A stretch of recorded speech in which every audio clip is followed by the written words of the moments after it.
વાત હવે રાજકોટથી સમાચારની ધોરાજીમાં આવેલો ભાદર 2 ડેમ ફરી છલકાવ। ડેમ સાઇટ વિસ્તારમાં ભારે વરસાદને લઈ ડેમ સતત ઓવરફ્લો થયો અને ડેમ છલકાતા 5 ગેટ 2.50 ફૂટ ખોલાયા છે। ડેમના ઉપરવાસમાંથી 17,360 ક્યુસેક પાણીની આવક સામે 17,360 ક્યુસેક પાણીની જ આવક થઈ રહી છે। નીચાણવાળા વિસ્તાર ઉપલેટા, કુતિયાણા, માણાવદર, રાણાવાવથી પોરબંદર સુધીના ભાદર નદી કાંઠા વિસ્તારના લોકોને નદીના પટમાં અવરજવર ન કરવા તંત્ર દ્વારા સૂચના આપવામાં આવી। ભાદર 2 ડેમ ઓવરફ્લો થતા ધોરાજી, ઉપલેટા, માણાવદર સહિત 67 ગામોને પીવાના પાણીનો અને સિંચાઈનો પ્રશ્ન હલ થયો છે।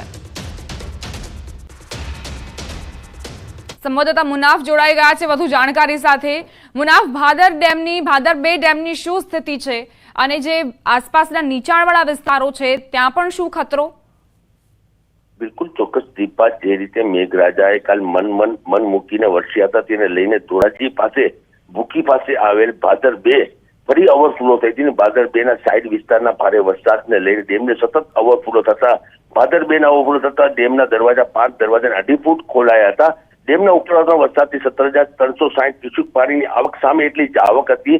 ભાદર 2 ડેમના 5 દરવાજાને 2.5 ફૂટ ખોલતા નીચાણવાળા વિસ્તારો ઉપલેટા, કુતિયાણા, માણાવદર, રાણાવાવ, પોરબંદર સુધીના જે ભાદર નદીના કાંઠાના વિસ્તારના જે નદીના પટમાં ન અવરજવર કરે તંત્ર સૂચના બી આપવામાં આવી હતી। ભાદર 2 ના જે ઓવરફ્લો થતા ધોરાજી, ઉપલેટા, માણાવદર સહિત 67 ગામને પીવાનો પાણીનો સિંચાઈનો પ્રશ્ન છે તે હલ થઈ ગયો છે અને ભાદર સતત ઓવરફ્લો થતા ડેમ કાંઠા વિસ્તારના ભોળ ગામડા, ડુમિયાણી, ચીખલિયા, સમરિયાળા, ઈસરા, લાઠ, ભીમોરા, મજેટી, ઈસરા અને તલંગડા, નીલાકા સહિત ગ્રામ્ય વિસ્તારોને સાવચેત રહેવાની સૂચના બી આપવામાં આવી હતી। જી દીપા, આભાર મુનાફ જાણકારી આપવા માટે। સુરેન્દ્રનગરના લીંબડી તાલુકામાં પડેલા ભારે વરસાદના પગલે ગ્રામ્ય વિસ્તારોમાં હાલાકી પડી રહી છે। શિયાણી અને ઘાઘરેટિયા ગામ વચ્ચેના મુખ્ય ભોગાવો નદીના કોઝવે ઉપર વરસાદી પાણી ભરાયા હોવા છતાં લોકો જીવના જોખમે અવરજવર કરતા નજરે પડ્યા। શિયાણી, રોજાસર, ભગવાનપર, રાણાગઢ સહિતના ગ્રામજનોને રસ્તા પર પાણી ફરી વળતા મુશ્કેલી ભોગવવાનો વારો આવ્યો। રસ્તા પર પાણી ફરી વળતા અંદાજે 8 થી વધુ ગામોના લોકો સહિત વાહન ચાલકોને હાલાકી પડી રહી છે। સંવાદદાતા અક્ષય જોડાઈ ગયા છે। અક્ષય, જે વરસાદ ખાબક્યો છે અને તેના કારણે ભોગાવો નદીમાં જળસ્તરમાં વધારો થયો છે, અત્યારે શું મુશ્કેલીઓ લોકોને? ચોક્કસથી વાત કરવામાં સુરેન્દ્રનગર જિલ્લામાંથી પસાર થતી ભોગાવો નદીમાં છેલ્લા 24 કલાકમાં થયેલા વરસાદના કારણે પાણીનું સ્તર વધી રહ્યું છે અને સિયાણી અને ઘાઘરેટિયા ગામ વચ્ચે જે આ કોઝવે આવેલો છે તે કોઝવે પર દર વર્ષે પાણી ફરી વળી રહ્યો છે। તેમ છતાં તંત્ર દ્વારા આજ સુધી આ મામલે નક્કર કાર્યવાહી ન કરાતા હાલ 8 થી વધુ ગામના લોકો જીવના જોખમે આ કોઝવે નદી છે એ પાર કરી રહ્યા છે અને કોઈ દુર્ઘટના બને તેની તંત્ર અને રાહ જોઈ રહ્યું હોય તેવું હાલ લાગી રહ્યું છે। આભાર અક્ષય જાણકારી આપવા માટે।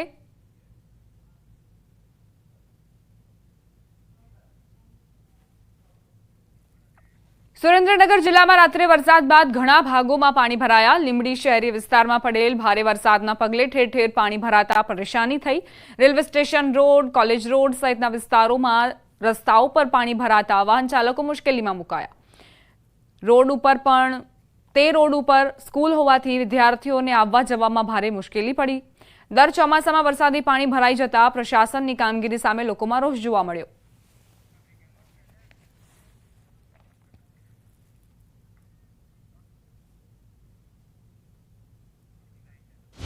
મહત્વપૂર્ણ સમાચાર જૂનાગઢના માણાવદરના બાંટવાખારા જળાશયમાં પાણીની આવક વધી। ડેમના 4 દરવાજા 0.60 મીટર ખોલવામાં આવ્યા। ડેમના પટમાં કોઈ અવરજવર ન કરવા તંત્ર દ્વારા સૂચના અપાઈ। સાવચેતી રાખવા માટે તંત્ર દ્વારા સૂચના અપાઈ। માણાવદર તાલુકાના ભલગામ, કોડવાવ, એકલેરા, સમેગા ગામને એલર્ટ રહેવા સૂચના અપાઈ છે। સંવાદદાતા અતુલ જોડાઈ ગયા છે વધુ જાણકારી સાથે। અતુલ, બાંટવાખારા તળાવની શું સ્થિતિ?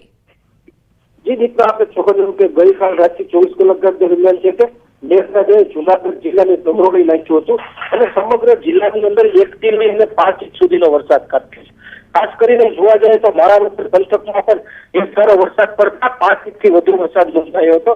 ત્યારે માણાવદર નજીક આવેલો જે બાટવા ખારો ડેમ છે, બાટવા ખારા ડેમની અંદર રાત્રે છે તે પાણીની આવક વધી ગઈ હતી અને આ જે ડેમના 4 દરવાજા છે 0.60 મીટર ખોલવામાં આવ્યો છે। તંત્ર દ્વારા ડેમના પટમાં જવાના અથવા નદીના જે વિસ્તાર છે તેમાં નદી જવામાં સૂચના આપી છે અને ખાસ કરીને જે માણાવદર તાલુકો છે તેના ઘેર વિસ્તારની અંદરના ગામો આવતા તેમાં ભલગામ છે, કોડવાવ છે, એકલેરા છે, સમેગા છે સહિતના ગામોને છે તે એલર્ટ કરી દેવામાં આવ્યા છે, કેમ કે હજુ પણ જિલ્લાની અંદર વાદળછાયું વાતાવરણ છે અને હજુ વરસાદ વધુ પડે તો ડેમના વધુ દરવાજા ખોલવામાં આવે અથવા તેને ખોલવામાં આવે તો તેને લઈ પાણીનો પ્રવાહ વધી શકે છે। તેને લઈને તંત્ર દ્વારા આ ગામોને એલર્ટ કરી દેવામાં આવ્યા છે। જી દીપા। આભાર અતુલ, જાણકારી આપવા માટે। તો બાટવાખારા ડેમ જેના 4 દરવાજા ખોલવામાં આવ્યા છે, પાણી જે છે તે છોડવામાં આવી રહ્યું છે અને એટલે જ ગામડાઓને એલર્ટ રહેવાની સૂચના અપાઈ છે।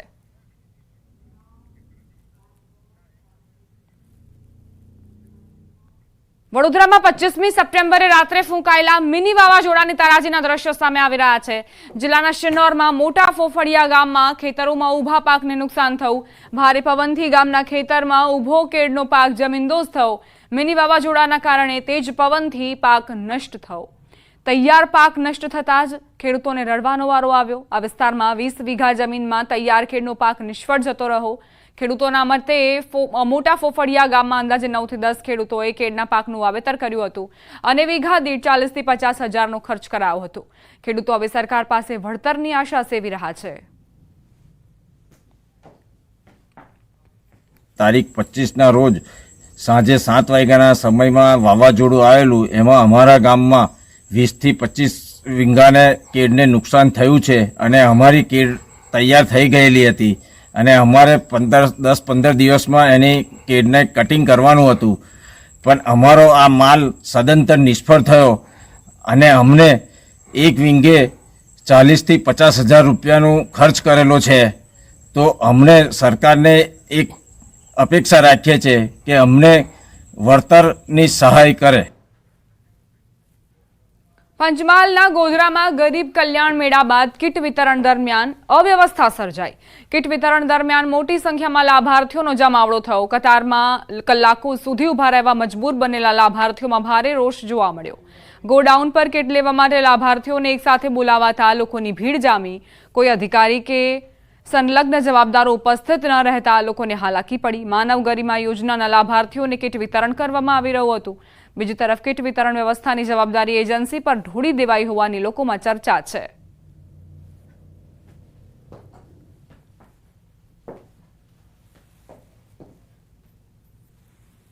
ગરીબ કલ્યાણ મેળો રાખ્યો છે, સવારના અમે આવેલા છે, તઈ ગયેલા મીટિંગ જે રાખેલી તઈ અમને એમ કીધું કે અહીંથી તમે તઈ જો, તઈ મળી જશે। તઈથી એવું કીધું કે તમારું સામાન મોટો આવે છે ગોડાઉન પર જો, બરાબર। ગોડાઉન પર આવ્યા આજે ખાધા વગર ના ઉભા છે, કેટલા 2:30-3 વાગ્યા હતા રહ્યા। તે બી અમે એવું કહ્યું કે એજન્સી વાળા કોઈ માણસ નહીં આવી, આજે નહીં તો તમે મહિનામાં કોઈ બી દિવસે આવશો ને તો મળી જશે એવું કે છે। 3.5 કલાકથી અમે ઉભા છીએ, કોઈ જ અનુશાસન નહીં, કોઈ જ આગળ કોઈ અધિકારી પણ હાજર નથી।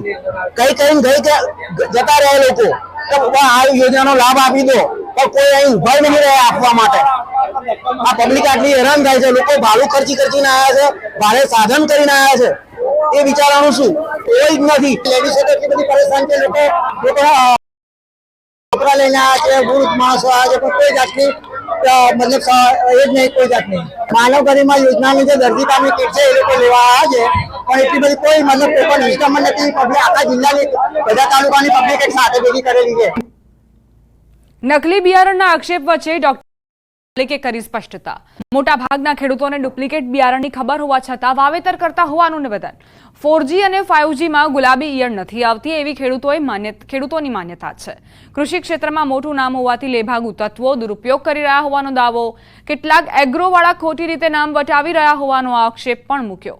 તેજા સુપર બ્રાન્ડ પોતાની ન હોવાની ડોક્ટર ઢોલરિયાએ સ્પષ્ટતા કરી। કાયદેસર બોલગાર્ડ લાયસન્સ ધરાવતી અમારી કંપની છે। લેભાગુ તત્વો સામે કાયદેસરની કાર્યવાહી કરીશું। જામજોધપુરના ખેડૂતોએ કપાસના ડુપ્લિકેટ બિયારણનો આરોપ મૂક્યો હતો।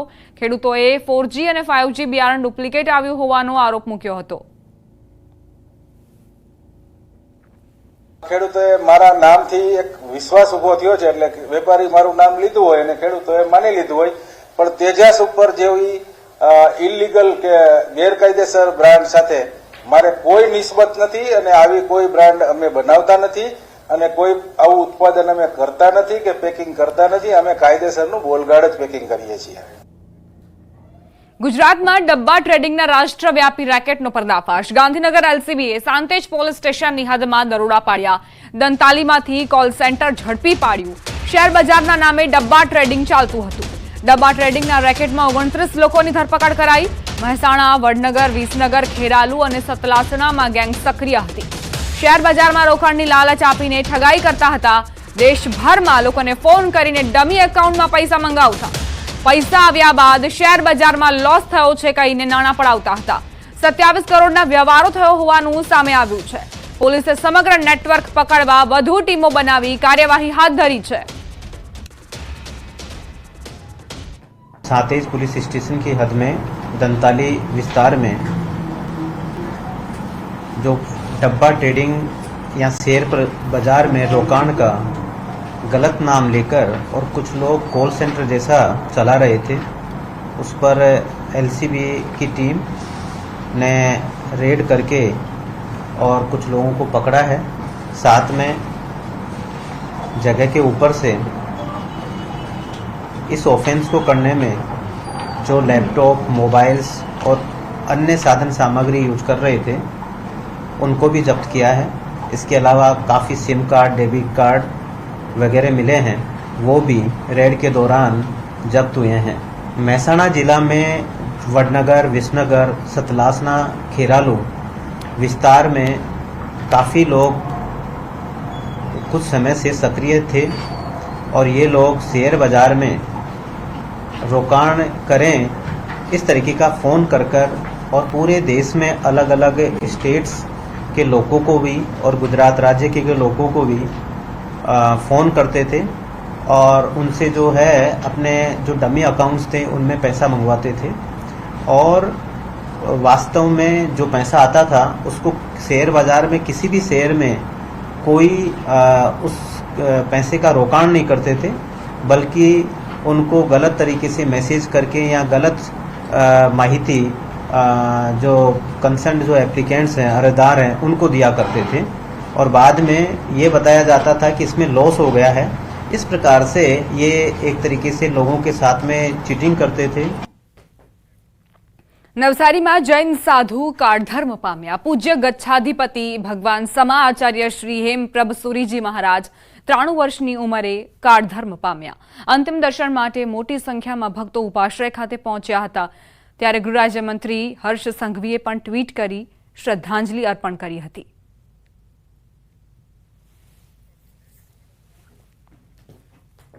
વડોદરામાં ગરબા આયોજકની જાહેરાત. તિલક વગર ગરબાના મેદાનમાં પ્રવેશ નહીં મળે. વડોદરા નવરાત્રી ફેસ્ટિવલના આયોજકોની જાહેરાત. નવલખી મેદાનમાં યોજાતા ગરબાના આયોજકનું નિવેદન. તિલક એ હિન્દુ ધર્મનું પ્રતીક છે. નવરાત્રીમાં ગરબા રમવા આવતા ખેલૈયાઓએ તિલક કરવું પડશે. એ વડોદરા નવરાત્રી ફેસ્ટિવલનું કાયમ માટે રહેલું છે કે વિના તિલક પ્રવેશ નહીં. એટલે તિલક વગર કોઈ પણ વ્યક્તિને પ્રવેશ નહીં મળે એ અમારી મેન્ડેટરી કન્ડિશન. તિલક, ગૌમૂત્ર અને ગંગાજળ આ 3 વસ્તુ એના હથિયાર છે. આનાથી વિશેષ મારે કંઈ કહેવાનું રહેતું નથી. બુલેટિનમાં રોકાઈશું એક નાનકડા વિરામ માટે. આપ જોતા રહો ન્યૂઝ 18 ગુજરાતી.